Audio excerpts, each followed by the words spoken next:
Salut tout le monde, c'est Secreto Ninja et on se retrouve pour une nouvelle vidéo. Aujourd'hui, on va parler des 8 fins de l'humanité les plus violentes. Donc vidéo un peu différente que les jeux. Perso, je la fais parce que j'adore l'astronomie et la science en général, d'ailleurs comme la physique et la chimie. Donc les gars, j'espère que ça va vous plaire. Ça va changer d'habitude. Donc on va commencer par la moins violente de ces fins. La première, les astéroïdes. Les astéroïdes qui ont déjà provoqué la disparition des dinosaures pourraient mettre fin à l'existence de l'humanité. Genre, t'as un gros astéroïde, boum, plus d'humains. Fini. La Terre, voilà. Bah, remarque, elle serait un peu débarrassée. Franchement, ça lui ferait du bien. Les scientifiques travaillent sur le moyen de protéger la Terre contre les petits astéroïdes.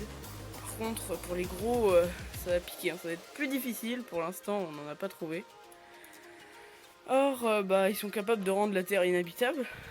Parce que, tu vois, ça peut créer des incendies, des tsunamis, des tremblements de terre, même d'autres catastrophes naturelles. Donc, c'est la fin du monde, clairement.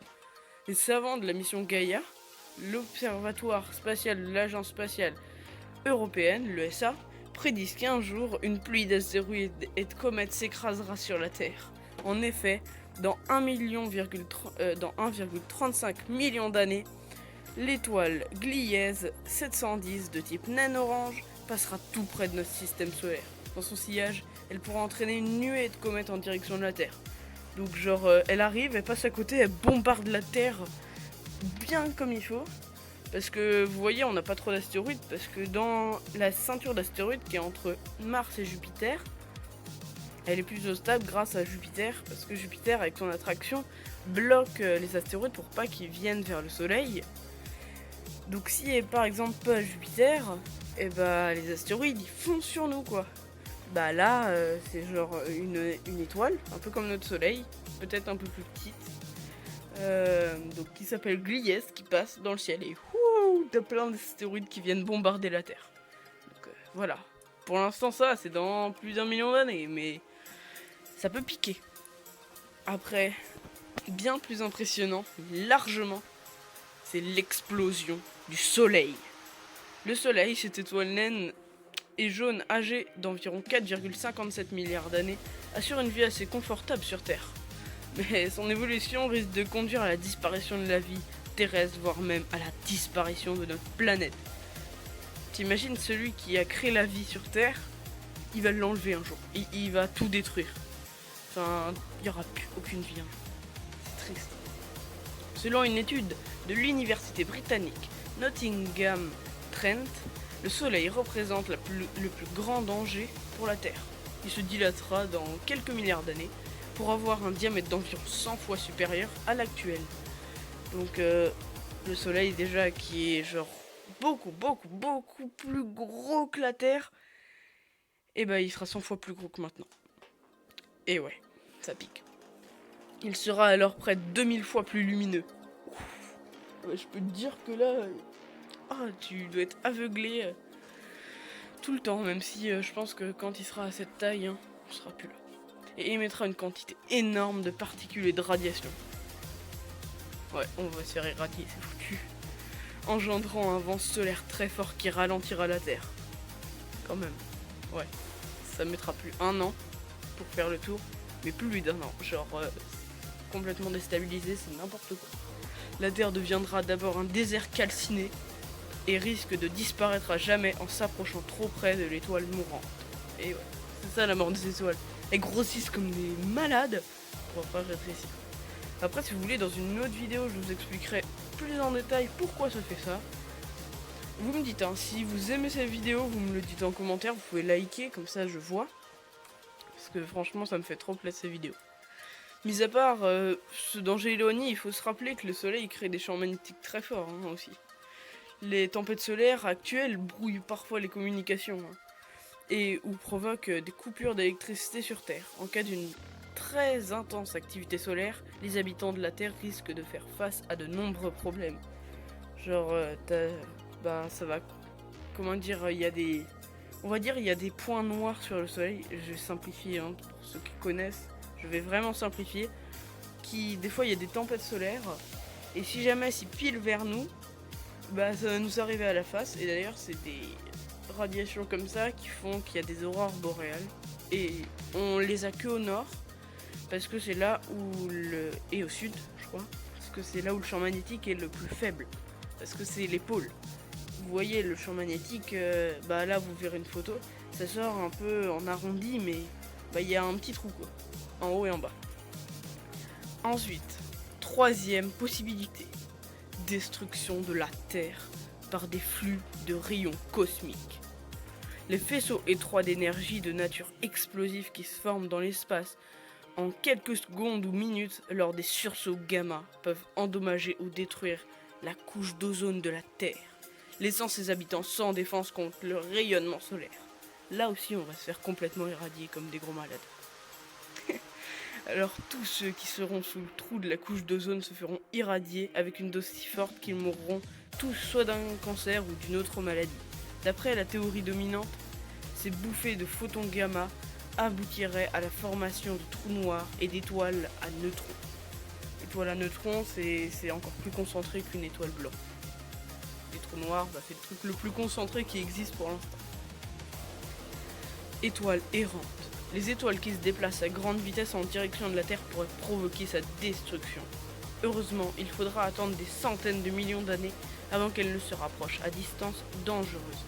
L'astronome Gilles Couture, de l'Université du Québec, Montréal, Canada, suppose notamment qu'une étoile errante 3 fois plus légère que notre Soleil et qui se déplace à une vitesse comprise entre 25 et 100 km/s aurait pu pénétrer un moment dans notre système solaire et aurait engendré des changements catastrophiques irréversibles. Pour l'instant, c'est pas le cas. Mais ça va arriver peut-être un jour.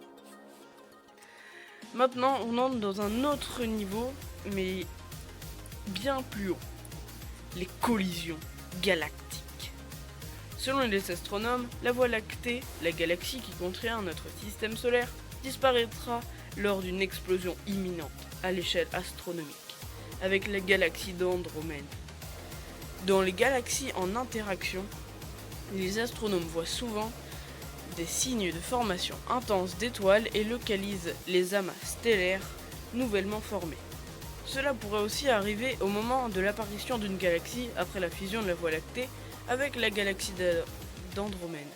Mais quand elles fusionneront, il vaudra mieux être dans une lointaine branche, car au milieu, tout va se percuter et se détruire.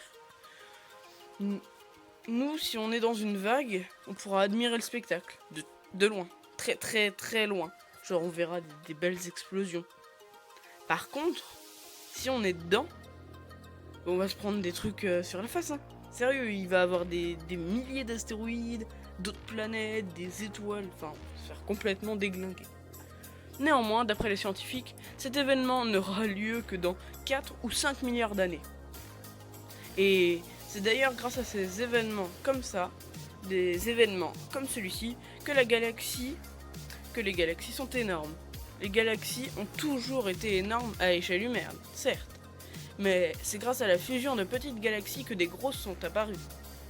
Mais quand une galaxie plus grosse absorbe une galaxie plus petite, cela se nomme le cannibalisme galactique. Quand même. Ouais, genre t'as une grosse galaxie, elle absorbe la petite. C'est quand même horrible. Non mais ils ont pas d'humanité. Je suis pas sûr qu'on en ait beaucoup plus, nous. Maintenant, c'est encore une échelle bien au-dessus. La disparition. Tout court. Ce scénario de fin de l'univers est probable. Tout disparaît avec le temps. D'abord les étoiles massives, puis les petites, les étoiles massives, puis les plus petites, qui se transformeront soit en trous noirs, en étoiles à neutrons, ou même en magnétons. Les magnétons, c'est des étoiles à neutrons qui ont un champ magnétique beaucoup trop fort et qui tournent super vite. Mais non, Gogol, ça s'appelle un magnétar. Mais pour les plus petites, elles se transformeront plutôt en naines blanches, qui se transformeront eux-mêmes en naines noires, qui ne produiront aucune chaleur ni lumière, qui ensuite se désintégreront sans même laisser un petit atome de leur passage. Puis ce sera au trou noir de disparaître.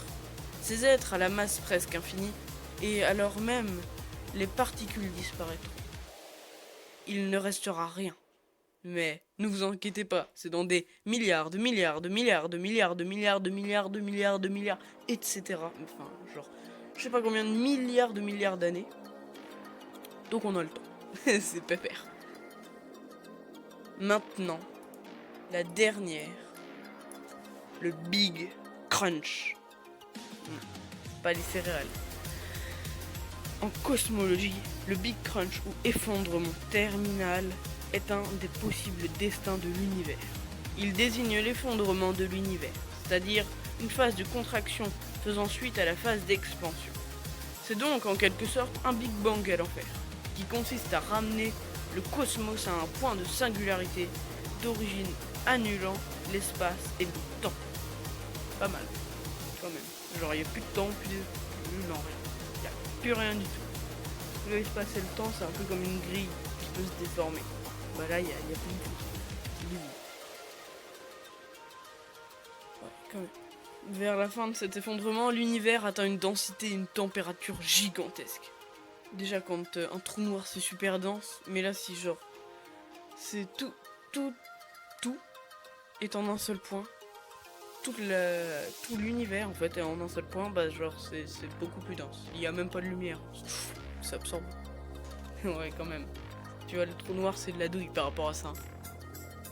Ce scénario cosmologique se produit selon les propriétés du contenu matériel de l'univers, en particulier les valeurs relatives de sa densité d'énergie et de sa densité critique. L'univers est en expansion. Cette expansion est ralentie par la gravitation. Si cette dernière est suffisante, l'expansion peut se muer en contraction. C'est ce qui se produit dans le cas des univers finis. Dans un univers fini ou fermé, appelé donc à subir le Big Crunch, les équations montrent que la densité réelle de matière est supérieure à une quantité désignée sous le nom de densité critique, mesurant pour sa part le taux d'expansion. Sachant que la densité critique, normalement, ça peut pas être plus dense. Bah là, c'est non mais des fois, quand tu regardes le ciel, tu te dis, c'est beau. Mais si tu t'imagines tout ce qu'il y a dans l'espace, tu te poses des questions, hein. Quand même, il y a tellement de questions à se poser. Oh, je peux vous dire que quand tu y penses un peu, déjà, t'es submergé de questions qui n'ont pour l'instant pas de réponse. Dans un tel univers, l'expansion va ralentir, s'arrêter, puis se transformer en une contraction conduisant l'univers à occuper un volume identique à un point, assimilable à celui de l'origine du Big Bang. Ce phénomène est appelé Big Crunch. Donc, je vous l'avais dit. Au contraire, les univers dont l'expansion se poursuit indéfiniment ont à chaque instant une densité réelle inférieure à leur densité critique, calculée au même instant. Ces univers sont infinis et donc aussi désignés sous le nom d'univers ouverts. Il faut voir, dans ce cas, en la fin de l'univers, non pas le Big Crunch, mais le moment où les stocks de matière à fusionner, principalement l'hydrogène, auront été utilisés par les étoiles. Cela entraînera leur mort. Donc ça, c'était vraiment une fin assez violente. Genre, t'as toute la matière de l'univers qui se réunit en un point. Pouf, ça disparaît. C'est tout l'inverse du Big Bang, parce que le Big Bang, c'est un petit point et pouf, ça fait en galaxie. Oh. Voilà. Donc, les gars, pour la disparition tout court, si vous voulez, je mets un lien dans la description avec une vidéo qui décrit super bien, qui dure 20 minutes. C'est une vidéo qui décrit, c'est de plus en plus rapide en fait, et vous allez voir la fin, une fin probable qui peut, ça peut être comme ça peut être très différent, une fin probable de l'univers entier. Donc les gars, j'espère que vous avez aimé cette vidéo. Si c'est le cas, n'hésitez pas à liker, à vous abonner. Je ferai aussi, je pense, d'autres vidéos comme ça parce que franchement, j'adore. Je sais pas, j'espère que vous aussi vous aimez. Parce que je sais pas, l'univers on a tellement de questions à se poser. Du coup, c'est trop bien de l'étudier. Après, hein, chacun ses goûts. Mais moi, personnellement, j'adore. Donc, J'ai une dernière chose à vous dire. À plus.